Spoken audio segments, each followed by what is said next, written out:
This video is an introduction to functions, a basic Algebra 1 introduction to functions. One of the most basic understandings of a function is trying to determine whether or not a relation is a function.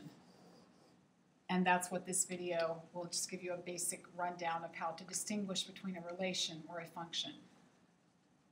So I've taken a simple ordered pair xy, and I've presented it in all the different forms that it can take on. Xy can be thought of as an independent versus a dependent variable, or a domain with a range, or the input into an equation associated with the output for that equation. So you've got two sets of ordered pairs. And let's run through the first set, arranging the x's and the y's in the table. So the first column would be all of the x's from the different ordered pairs listed in set 1. So I start with -1, +1, +2, +3.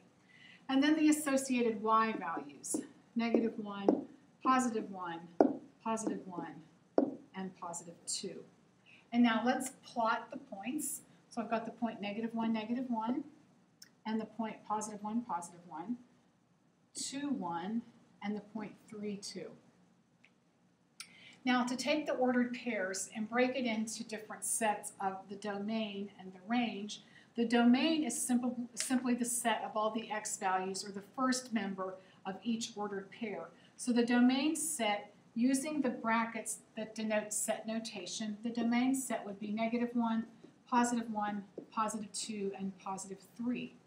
The range set associated with the group of ordered pairs given would simply be all of the y values. And it's not necessary to list repeating values, so I have I have one occurring twice, so I simply just write it once in the set notation. It's not incorrect to write it the number of times it occurs, but you don't need to do that.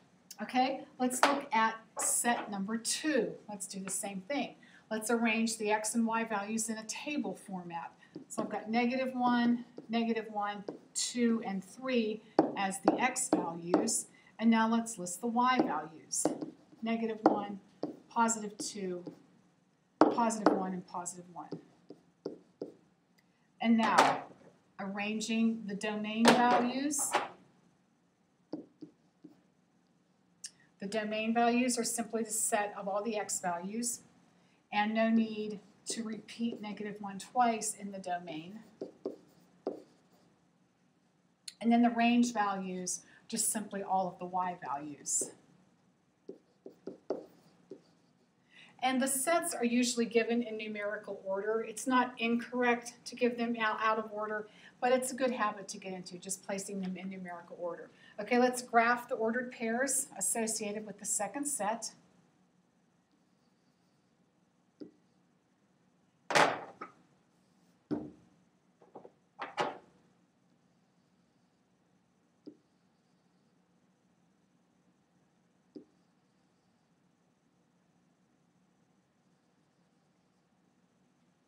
Okay, now let's do a little bit of analysis here and see if we can notice something that differs about the two sets.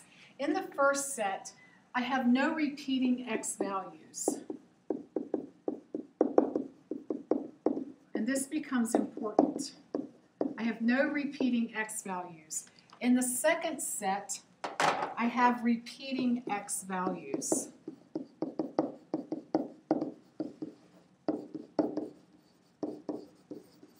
Notice I make no mention of the fact that I have repeating y values. The repeating y values don't matter. We're simply looking at the x values, and that helps us determine whether or not we're looking at a function or simply a relation. So let's go to the next page and formally define a function, and then we will come back and analyze what happened on the first page. So just a very simple algebraic definition of a function.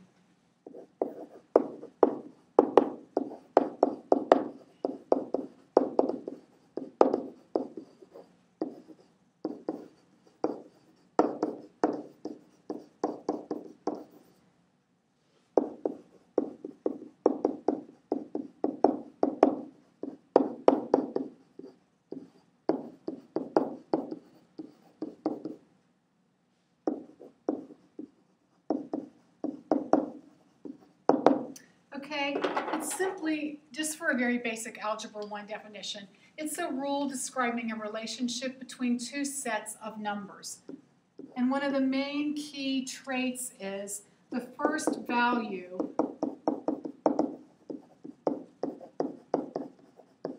in the set cannot be repeated.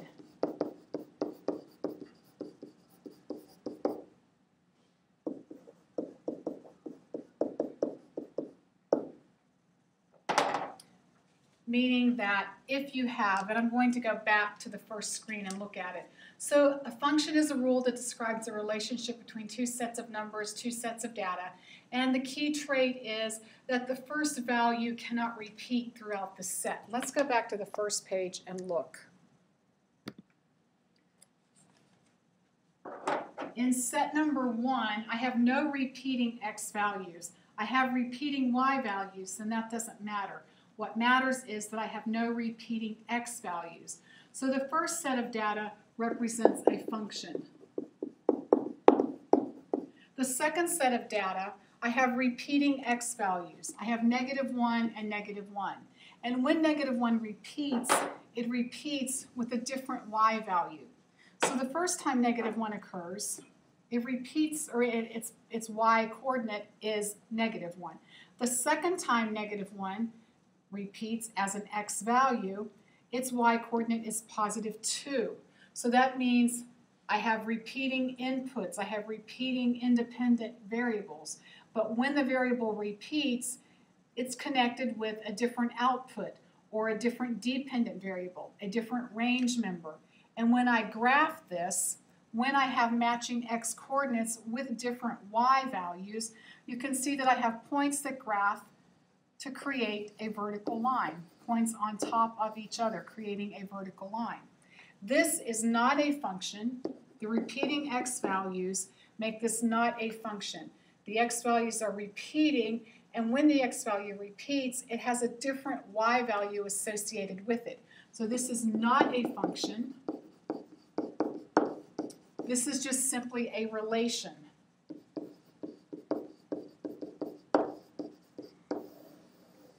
This is just a relation. This is not a function.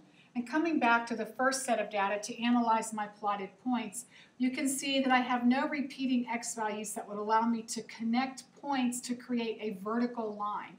Here I could create a horizontal line, and that's fine.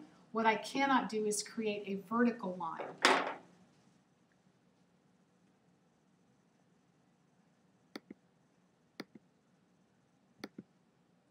So coming back to the definition, just to refine it slightly, all functions are relations, but all relations are not functions. So a function is a subset of a relation.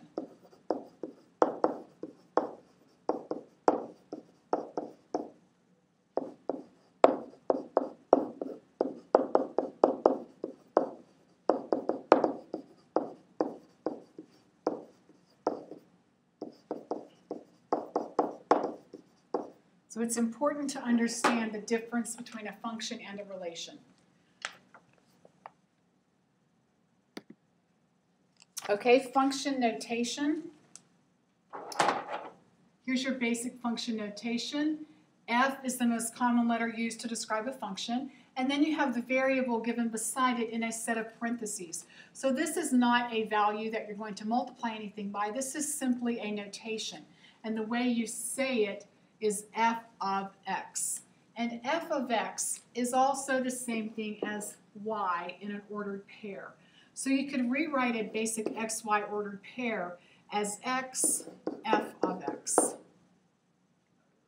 And then I've relisted here all of the different ways in which the function notation can be described or seen. So you've got your basic xy ordered pair, or you've got your independent dependent variable associated with x, associated with y, or the domain and the range, your x and your y once again, and your inputs and your outputs.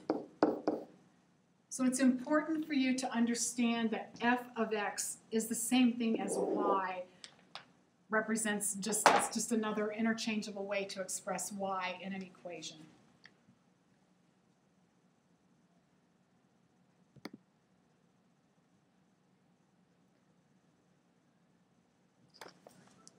So when you're evaluating a function equation, you have your inputs, which are your x values, and your outputs, which would be associated with your y values. For notation purposes, I'm evaluating the function f of x equals x plus 6 over the domain 1, 2, 3. So these are my x values, my input values, and notation-wise, I have f of 1. So I've taken the x in the original given function, and I'm replacing it with the number that I'm going to evaluate the function for. Everywhere I see x in the equation, I let x become the number that I'm evaluating for. So my outcome here is 7. F of 2 is 2 plus 6, which is 8. And f of 3 is 3 plus 6, which is 9. The domain of this function is 1, 2, 3. The range of this function would be the associated y values, or outputs, would be the set 7, 8, and 9. And if I had to arrange this in a T-chart table, my x values were 1, 2, and 3, and my y values, my f of x, my outputs, would be 7, 8, and 9.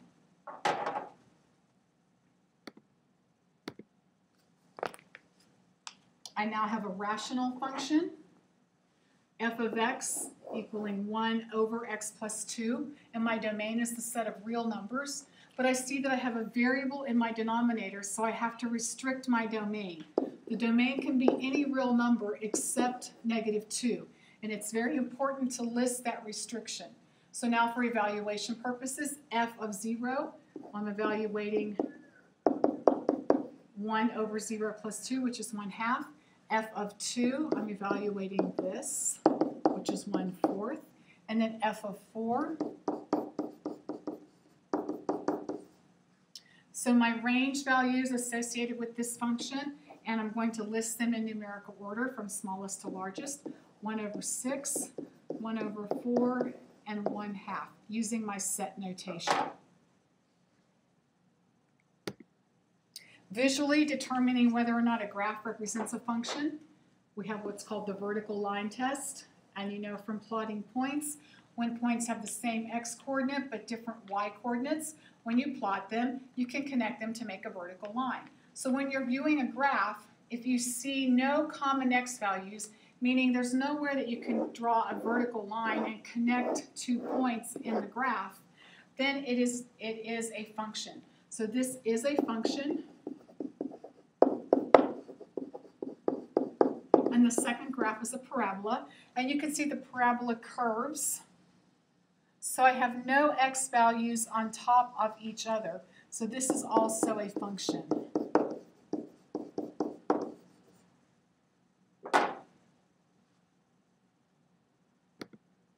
And the second set of graphs given, well, I can see that the first graph, I have matching x values. I have points where I can connect to draw a vertical line to hit the graph. Here I have some points that I could connect up. And here I have another set coming through the y-axis. So since I would have repeating x values here, this is not a function. It fails the vertical line test. And then the last graph is just simply plotted ordered pairs, and it's obvious to see you've got 3 ordered pairs right here, all with the same x value, so I can draw a vertical line through it. So this is also not a function.